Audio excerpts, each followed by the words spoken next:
Magandang gabi mga boss. At dito naman tayo sa ating munting negosyo.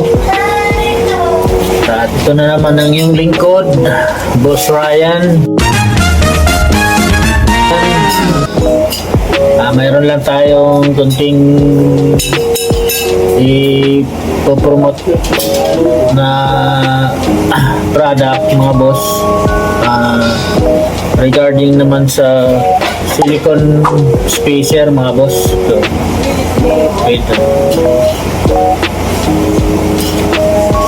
Ang modo sa amin kasi nito, malaking kumpanya sa Mindanao.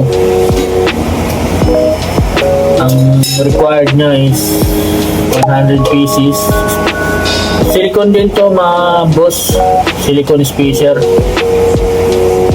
Ang hardness niya 70-75. Nag-range siya ng mostly nasa 65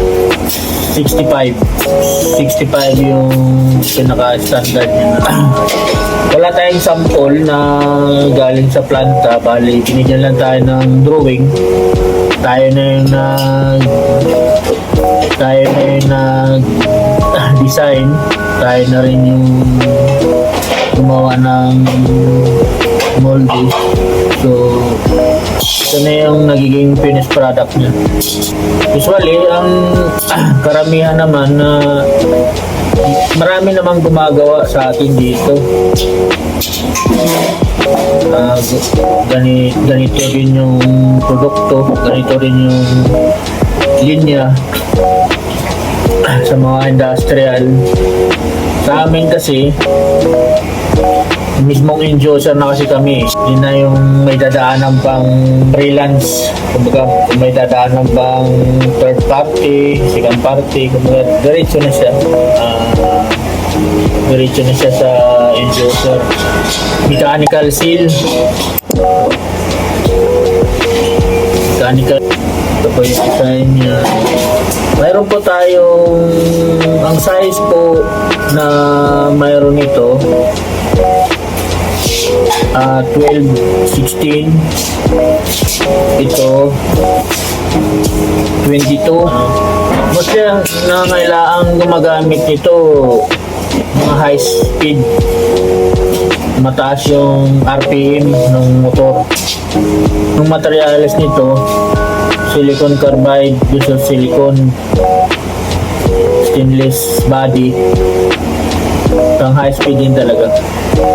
So yung mga motor na sa mga planta, pero karamihan gumagamit ito sa mga seaweeds or sa mga planta ng pagkain, gatas, lahat ng planta na mayroon silang pump na ganito ang gamit. Ito rin ginagamit lang nato.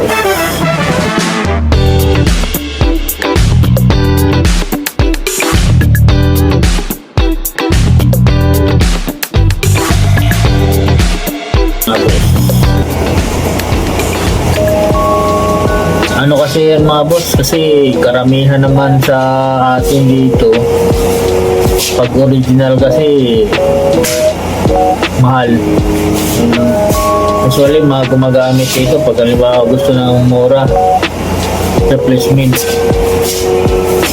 Yun yung ano natin dito sa local.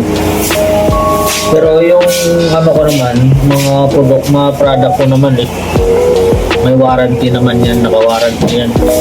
Kasi tiwala ko sa mga produkto ko, sa mga lalo na dito food grade.